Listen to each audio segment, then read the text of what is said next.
What's up guys, welcome to the channel, and in today's video we are going to talk about what is a dictionary and we are going to discuss its functions. So let's get started.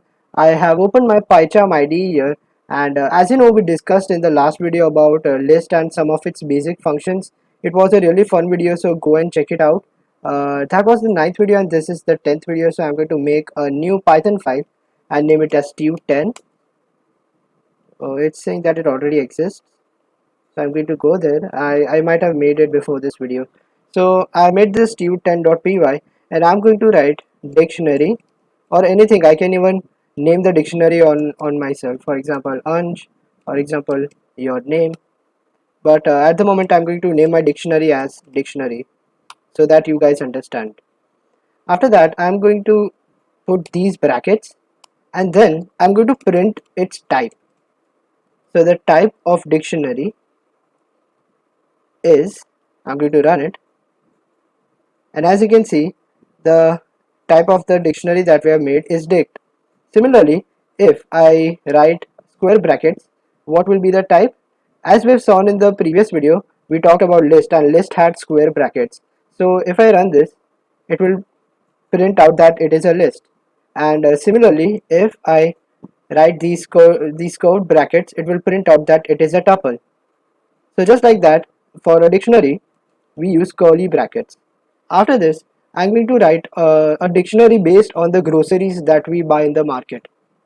For example, if a person named Siddharth buys some toys, so I'll write toys. So whatever I have written here, that is the name, it is the key of the dictionary. And after that, I have wrote a colon, and after that, this is the value of the key. Toys is the value of the key. So that will be what Siddharth has bought, and you can separate the elements of the dictionary by writing a comma. So after this I'm going to write another key and I'm going to name it as subscribers, that is you guys, and you guys have bought some vegetables and I have bought some books from the grocery. I have bought some books. So as you can see, I have bought these items, the subscribers have bought these items, and Siddharth has bought toys. So the items and keys are separated by a colon. And I'm going to put in some more items in the list. I'm thinking of something, so I'm going to write sklearn, and then so he bought, for example, cauliflower. So as we have made some list, some items in this dictionary, I'm going to print out dictionary for you guys. So if I run this program, as you can see in the console, it has printed out the whole dictionary that we have just wrote here. And after this, if I write, if I want to access a certain item of a key, for example, if I want to know what Siddharth has bought, that is toys, so I'll write dictionary and then I'll put a square bracket and then I will write Siddharth. After this, if I run it, as you can see, it is showing me an error. Why? Because dictionary is case sensitive. So I'll have to write a capital S instead of the small s I wrote earlier. If I run this program, as you can see, it has printed out toys. That is the thing that he bought. If I print out what I have bought for myself, as you can see, it prints out books. So just like that, you can access any item by just typing in the key inside the square bracket. Okay, so we have seen how we can access some elements, but can you change these items of those keys? For example, if Siddharth has bought a box, for example, instead of the toys, can I change these toys into a box without changing the dictionary itself? Yes, I can, because dictionary is mutable. Now, what is mutable and immutable? Guys, mutable is something that can be changed, and immutable is something that cannot be changed. I'll be using these terms in this playlist, so please remember these simple terms, that is mutable and immutable cannot be changed. So if I write dictionary and then Siddharth, and I'll change its item by putting an equal to sign and I'll write box. And if I print this dictionary, as you can see, it has changed its item into a box. So that's how we can change and keys item. After this, if someone says that can you please delete your name from this dictionary because we don't want you, so I can write del and then I can write dictionary and the key that I want to delete. For example, my name is Ansh, so I want to delete this whole element. So I'll write del dictionary and the key inside the brackets. If I run this, as you can see, it has changed Siddharth's box, that is the thing we did here. And as you can see, it has deleted my name from the dictionary. So that's how we can use del here. And if I'll write d3 is equal to dictionary, and if I print d3, you guys might have figured it out that it will print the original dictionary. But that's not the case. Why? Because D3 acts as a pointer. It points to the dictionary. I'll go to my print 3D to explain you. As we wrote, D3 is equal to dictionary.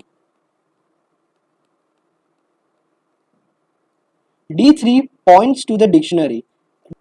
Dictionary is not inside D3. D3 actually points dictionary and dictionary points itself. So that means that if I change dictionary, D3 will change as well. So for that purpose, we have a function known as dictionary.copy.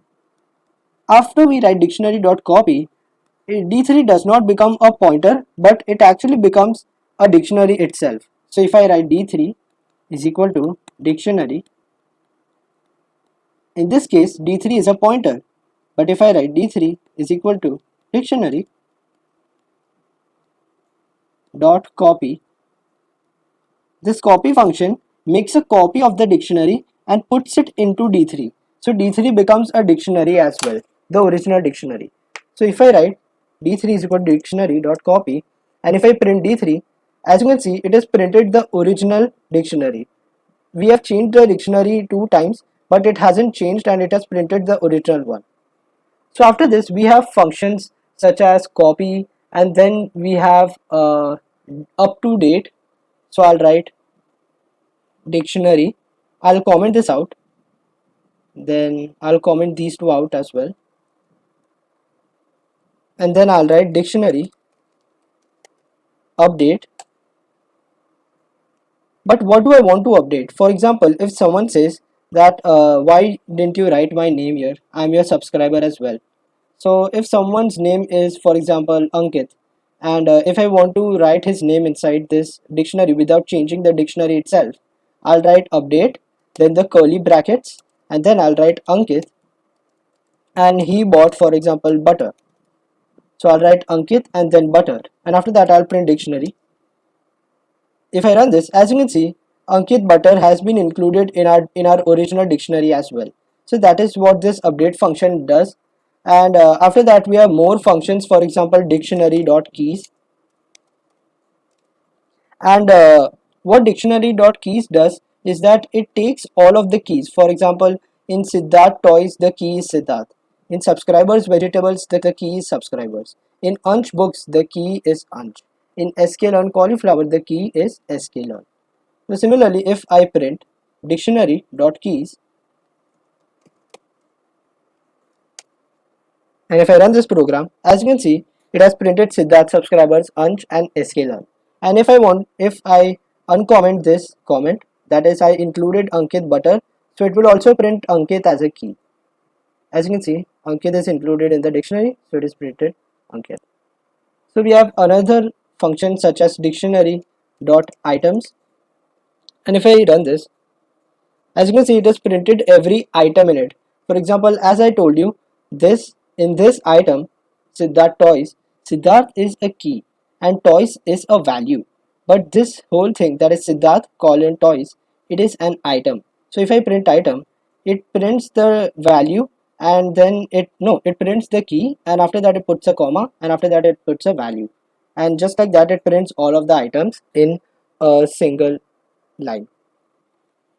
So after this, we can also put an element in our dictionary. For example, if I want to put a person's name, and if I want to log what he has eaten in breakfast, lunch and dinner, so I can write person, and then I can write a new dictionary as his value. So I'll write for breakfast he ate jam bread. Then for lunch I'll I'll wrap it so it comes here. And for lunch he ate, for example, chicken. Then for dinner he ate eggs. So as you can see, the person that is the key here has an item that is a dictionary in itself. So this whole thing is an item, and the value right here of the person is a dictionary. So if I print dictionary dot items, it will print person and then the dictionary which it has as an value. Okay, so after this, if I want to access what person has ate for breakfast, I can write dictionary person and then breakfast. So I'll access the person's dictionary, and after that I can access the value of the B. So if I run this, as you can see, it is printed out jam. That is his breakfast value. So that's how we can use dictionary and some of its functions. You can go onto the net as well and search for some dictionary functions. There are really good websites on the net, and these functions that I've told you, these are actually enough for knowledge for a dictionary and for a Python beginner. So if you want to go into advanced, you can go to the net and you can search it for yourself. Other than that, these knowing these functions is completely fine, and it is enough. So this is all for today's video. And guys, if you want to access this playlist, you can go to on my channel by writing code with Ansh on YouTube.